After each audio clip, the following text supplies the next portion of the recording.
Hospitals have always been a pretty scary place for kids, and I know it's not on anybody's top 10 list of places where you want to visit, but especially for kids it's always been very scary. A lot of anxiety and fear is based around a hospital stay or even working with hospitals or doctors, and that really had to change. Just recently, a 6-year-old girl had to come into a hospital and have a series of operations and procedures. It was quite invasive and she was very scared. She was actually petrified at the hospital. But when they walked into the treatment room, the nurse pulled out a distraction box for the little girl and started using some toys and items that are in this box to try and calm her down and take her mind off what was about to happen. And over a series of a few days, her stress and anxiety started reducing, and by the 5th day she actually said to the nurse, you know what, I don't need the distraction box, I don't need to be distracted, I know what's going on and I don't have a fear, I'm not scared. Which was remarkable. It was a great example of how distracting a child at the right time can make a world of difference to that child. To top this off though, her 4-year-old brother had to come in and have a very similar procedure a couple of weeks later. So when the family walked into the treatment room, the 6-year-old girl grabbed the distraction box out and started distracting her younger brother, which was amazing. And we got a phone call from the nurse to say that the program that you developed is incredible and you've been able to help kids distract kids, which is the goal of what we're about. I'll take you back some 20 odd years. I used to have a successful gym web label with my brother, and we did that for a few years, and unfortunately we hit some pretty hard times and we pretty much lost everything. So we went into some major financial trouble, but even though we lost it all, we kept positive, and in fact we kept so positive that we started doing motivational workshops for people to try and teach them how they could be positive as well, going through any sort of emotional, financial or physical loss. And that led to working with street kids. We used to do some work with kids in high school, dealing with final exams. And then it led me to a camp that was working with kids with cancer. And that's where I met a young boy by the name of Francis. He was only 17 years old, and back then I was only a few years older than Francis, but he was very sick. And on the camp, unfortunately, he was the sickest kid, and sadly, a few days after the camp, he got a phone call from his doctor to let him know that he only had about a month to live. And Francis gave us a call, and that was the first time I'd heard anybody talk like that, because you see it on the movies and it's not really reality. And it blew me away. So I spent a lot of time with Francis, and this is a photo of when he was in his prime. He was an amazing young guy, and he was into sports, and he just loved life. And unfortunately, the disease took that away from him. So that last few weeks, spending a lot of time with Francis and doing a lot of one-on-one workshop, keeping him positive, keeping his spirits up as much as we could, he had 3 simple wishes. He wanted a surfboard, he wanted a pair of runners, and he wanted to take one breath without pain. He knew we couldn't use these things, especially the runners and the surfboard, because he was that sick. His chest only moved about 5 to 10 millimetres each time he was breathing. But he knew that they were the things that made him happy, and that's what he wanted. So they were pretty easy to organise. I didn't have any money back then either, so I just had to pull a few favours. But part of the motivational workshops was teaching people very basic meditation as well, just visualisation, goal setting, things like that. So I sat down with Francis, and it took about 45 minutes to do a meditation with himself, his nurse as well, and he actually took 3 deep breaths without any pain at all. And even his nurse said it was like a miracle happened. So it was very emotional but very rewarding. And sadly, a couple of days later, Francis did pass away. And speaking with his mum, she said that he knew the illness had beaten him. He was happy that everybody had done as much as they could. So he was at peace, but he wanted to have one more breath so he could feel like a normal kid just one more time. And she said, you gave him that breath. And as soon as she told me that, I thought, this is what I'm supposed to be doing. And I'm very fortunate from being only in my early 20s to know, I suppose, the calling that I had. So from Francis and working with these other kids, the concept was to help more kids. How can we help more kids? So we did more motivational workshops, we did some DJing work, we did some drug and alcohol-free concerts for kids, whatever we could do and whatever it took. And it was very hard, but we kept on going to try and raise more money and help more kids. And through that process, ended up working with about 6 different families, and one boy in particular, his name was Michael. And Michael was only, he was turning 16, and unfortunately he was wheelchair bound, but his dream was to fly. And we organised a flight in a stunt plane for Michael, and I tell you, I've never seen a bigger smile on a kid's face. And shortly after, also organised a phone call from Jimmy Barnes to wish Michael a happy birthday.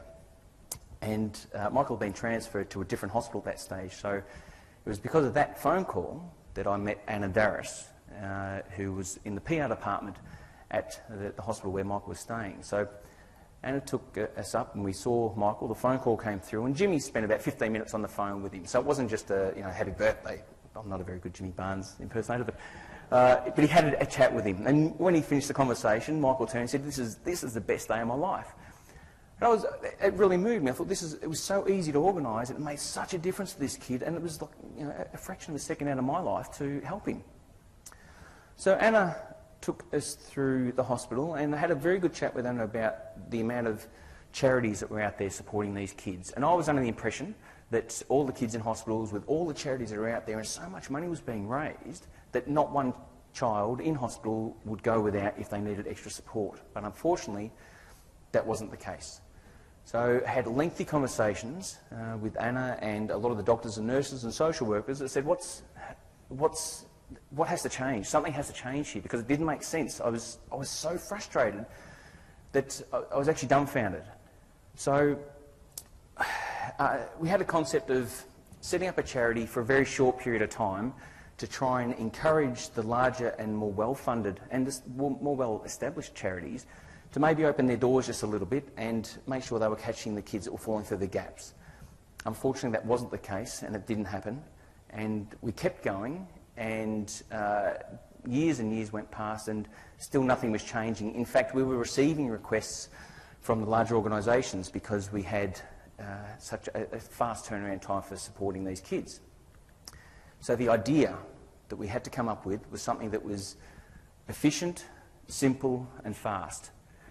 And that meant that we were providing that support for the kids when they really needed it the most. So we couldn't have waiting lists, we couldn't have them having to fit some sort of criteria or going through some sort of lengthy process to have even a little bit of emotional support and practical support for these kids. We did this in a couple of ways, one of which is our rapid TLC service, where healthcare professionals identify a need for a child, and they might be needing equipment. They might be having to have accommodation or even a fridge or a laptop or even helping out with a funeral. Whatever it might be, the healthcare professionals identify a need of the child, they get in contact with us, and we make it happen within 24 to 48 hours. There's no conditions, it's any child, so it might be a child that's had an accident, there might be burns, cancer, cystic fibrosis, whatever the situation is. The healthcare professionals look at the emotional state of the child and then they refer the kids to us. A lot of people refer to us as the fire brigade of children's charities. Because if you think about the fire brigade, you don't call them a couple of weeks or a month after you're watching your house burn down. You call them immediately because you need their action straight away. And that's how we look at any child in hospital that needs a bit of support, because you have to do it immediately. The other program we have set up, and to make the service even faster, is our distraction box. All the items that have been chosen inside the distraction box have been specifically chosen by healthcare professionals to distract kids during an examination or procedure. At the moment, the boxes have been that successful, they're being used about 800,000 times every year in hospitals around the country. And that's a pretty big number, but when you compare that towards the 1.8 million kids that are visiting a hospital under the age of 15, we're reaching about 38% of those kids at the moment. Getting the idea off the ground had caused a lot of stress. It was hard. It was very difficult to try and convince people to support a charity that was helping all kids. So we went through a lot of struggle. We put our heart and soul and money and everything we had into the organisation. We even got down to $93 left in the bank.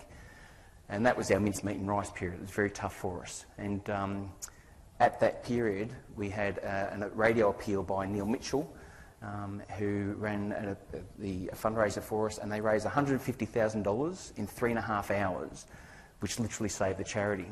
And it was one of the most overwhelming things that people were donating money to us to help more kids in hospital.